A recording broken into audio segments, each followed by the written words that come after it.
Thank you so much to Squarespace for sponsoring my art channel.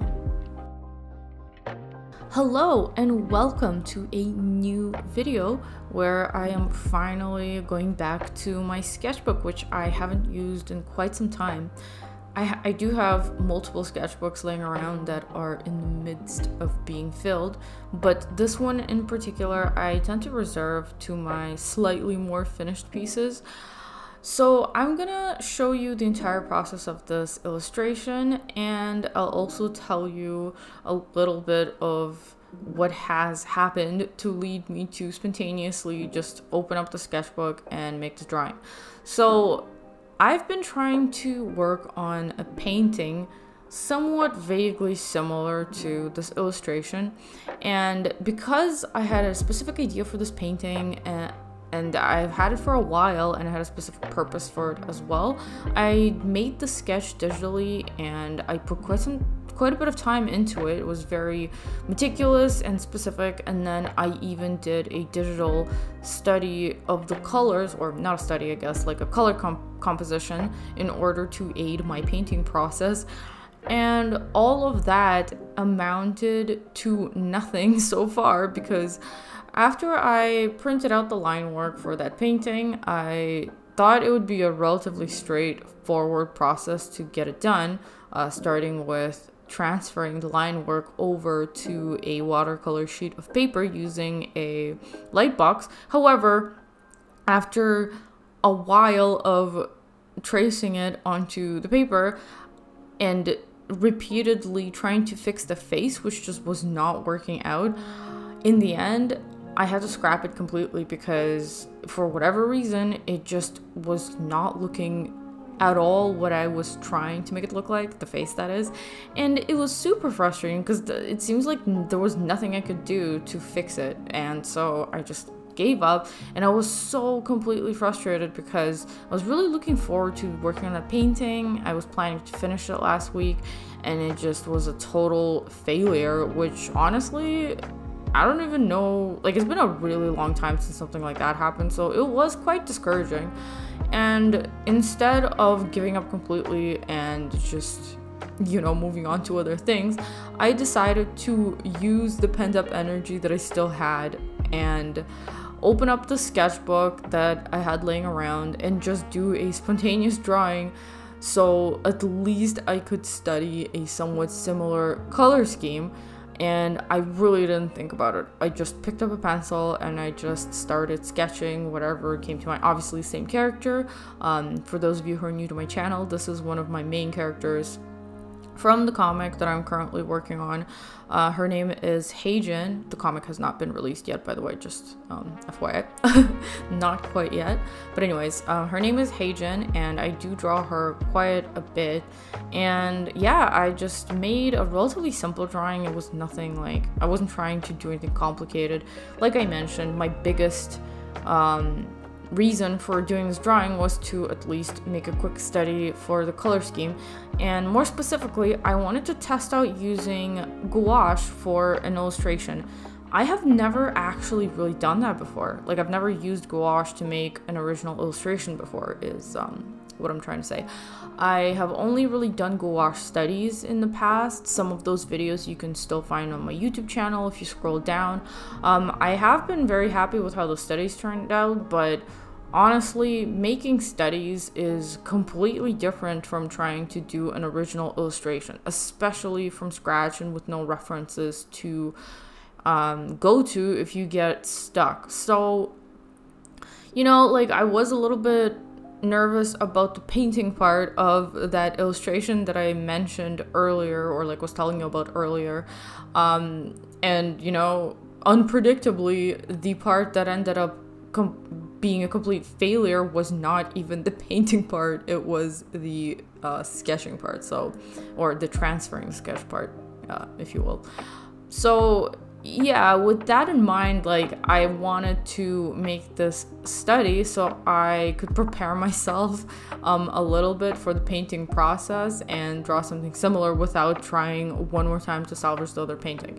And so I wanted to see what I could do or how I could approach this painting using just gouache, which, like I said, is completely new to me, and the only thing I have to go off of is basically just doing gouache studies. And so I like loosely referenced my own color comp that I did for the painting I mentioned, and that was how I picked the colors. As far as the rest of the process though, it was like total trial and error, just experimentation. And as you will see, it was relatively loose after I finished cleaning up the sketch. And another thing is that I seldom do a pencil cleanup. Usually I ink the outlines, and obviously I didn't want to ink the outlines before making a painting, because that is typically not what you do at all with gouache. At least I don't think that's what you do. I know that everybody has a completely different process, but in any case, in this illustration, I just wanted to use colored pencils to clean up the sketch and use that as a base for the painting. And as you can see, I'm using some Colerase pencils by, I think the brand is Prismacolor. I really like those to sketch with. Well, I obviously initially sketched with a mechanical pencil. I really like sketching with a mechanical pencil because you don't have to waste time sharpening it, so that's my choice there. And then afterwards I, you know, kind of erased most of it, or like lightened it significantly in order to go over it more precisely with the Colerase pencils. And I chose a couple different colors that would match or like that would work underneath the paint. So before moving on to the painting step, I'm just going to tell you real quick about today's sponsor, Squarespace. Squarespace is an all-in-one website building platform that is perfect for an independent artist like myself. I've been using Squarespace for a couple of years now, and it has been a very smooth experience throughout.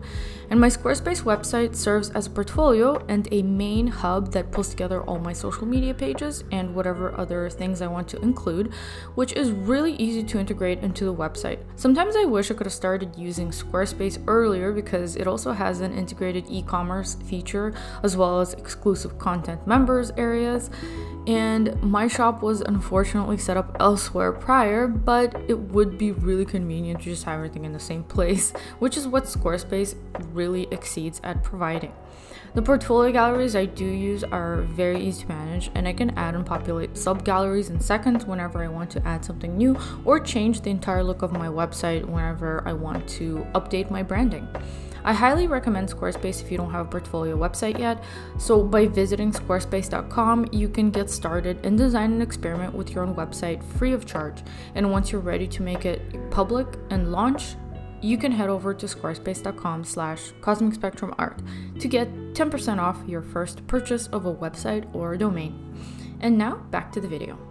So at this point, I just pulled out my trusty little, well, trusty, I don't think it's quite trusty yet, but my little palette that I bought that actually is not very good, but I'm using it currently because I haven't gotten around to getting another palette yet. So I just picked a few colors, from some of which are from just like a basic gouache artist gouache set, and then the rest of them are from this beautiful Irodori gouache, Holbein gouache set that I bought a year ago that I was planning to use but never got around to until now. It's like a special edition set with fall colors. There's a few of them, and honestly, like, I just want them all because they're so gorgeous, but we'll see how it goes. If I really take a liking to gouache, I might get the other ones as well, because they are quite expensive, and so it's a pretty big investment. But yeah, and because I'm kind of unsure about what a gouache process is like for me, since, like I said, I haven't really done any original illustrations with gouache yet, I just went into it in a way that is familiar to me, and so I ended up using it basically like watercolor, as you can see. So I really heavily diluted the colors and made them super transparent. I mean, there were multiple reasons for me doing this. I do believe that when I was doing studies earlier, that is how I approached the beginning stages anyways, to just put down a bunch of color blocks like in a solid way using a large brush, just to have something going on as far as the colors go, to make it easier to make subsequent decisions, because obviously the most difficult part is the very start when there are no colors yet and it's just clean line work. So this was a very good start. It instantly made me feel better about the whole thing, because I really wasn't sure what was going to happen once I pulled out the paint, and I was afraid that I spent all this time cleaning up this little sketch only to potentially ruin it due to my lack of experience using gouache. But it was a very pleasant beginning of the painting process, because I was just liking how it was turning out as I went, which for painting is kind of rare, I will say, because, you know, the infamous ugly stage is what tends to happen for the majority of the beginning stages of a painting. However, I did enter an ugly stage shortly thereafter. After I put down a bunch of base tones, as you can see, that were very I guess light, and I layered it just a little bit with various brushes, and I was, like I said, being super experimental. I decided to bring a little bit more meatiness and like painterliness into the face, and obviously I made a decision to kind of keep the details mostly surrounding the face and fan it out towards the edges of the painting. And so I mixed a more opaque color for the skin and decided to put that down. And as soon as I was just I put down the most, I guess most of the shadows, as soon as I put down the planning strokes of the shadows, I realized that I'm gonna have to blend them out with water, because the hard edges just really didn't look good. And maybe it was that I chose a color that was too dark and then I went in too strong. I didn't really think about it enough in terms of shadow shapes. So instead of it being solid like I kind of wanted initially, I ended up having to blend it, and it sort of started to look like a mess. So at this point I was very nervous about continuing with this painting, but I decided to just introduce the darkness in the hair to create some contrast between the hair and the face, as was initially planned, and was hoping that doing this will help me be able to visually perceive what the face tonally is turning out like, which was a very good decision because it really did exactly that. After I added the darkness of the hair, it made it a lot easier to make decisions in terms of what other steps I should take to make the face, or to render the face, after there was sufficient contrast around it. So yeah, and I also, as you can see, continue to use this really large brush, which I really enjoy doing, to make these sporadic random strokes and like blocks of color.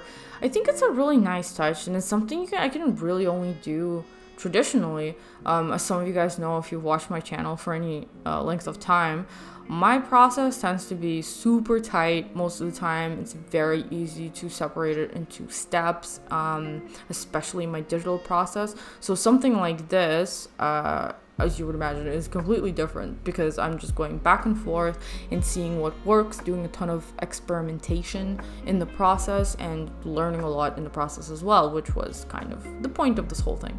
And so at this point, as you can see, this is the stage where the color has been blocked in of the hair, and the face is already looking quite a bit better than it was previously, and so the ugly stage was thankfully bypassed. And after that point, I really didn't want to make any bold choices. I was just trying to slowly get the face to a point that I'm happy with. So I was a lot more careful in selecting the colors, or the saturation of the colors. So I went in pretty light. I actually used in the same mix of color from the hair to put in the eyebrow and put some more work into the eye.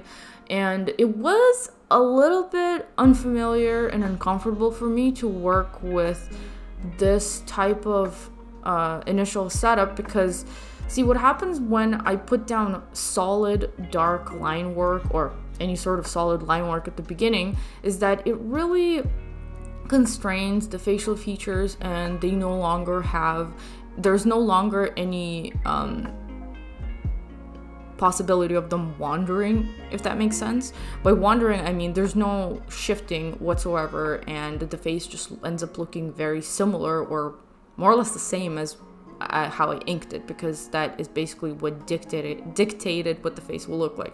However, in a case like this where I did seemingly make a pretty, juicy outline with the pencil initially, it got kind of covered up by the gouache because it does have a little bit of opaqueness to it, especially with multiple layers, and that softened the line work substantially to the point where I had to be very careful not to change the facial features when I was trying to paint them in, and I actually had a bit of a hard time constraining them and keeping them looking the same, especially with the nose and the eye. The eye kind of started wandering a little bit towards the nose, which made her face look weird to me, and then I had to go back a bunch of times to like try to fix it and kind of push it back a little bit by shading on one side or another.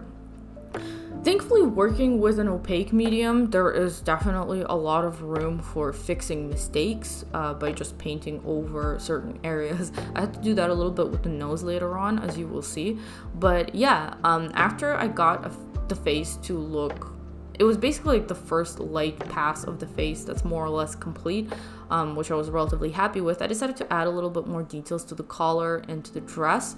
I wanted to be careful because I actually really wanted to preserve this light, airy sort of look that it has at the moment, that I achieved through just using very thin glazes of the diluted paint. And I added a little bit more detail and just a bit more as far as the layers go, but overall I think I did manage to preserve it, which is nice because I do think it has such a nice like ghostly quality, something I wasn't entirely aiming for, but it works really well with this piece. And it also obviously made it pretty easy because the background is just abstract, it's just a bunch of colors, and I did want to introduce some of the blue hues that you see me using now, because that is somewhat similar to the failed painting that I mentioned earlier, color comp that I did digitally. And I just wanted to see what it would look like and what the paint would behave like when it's a little bit more opaque.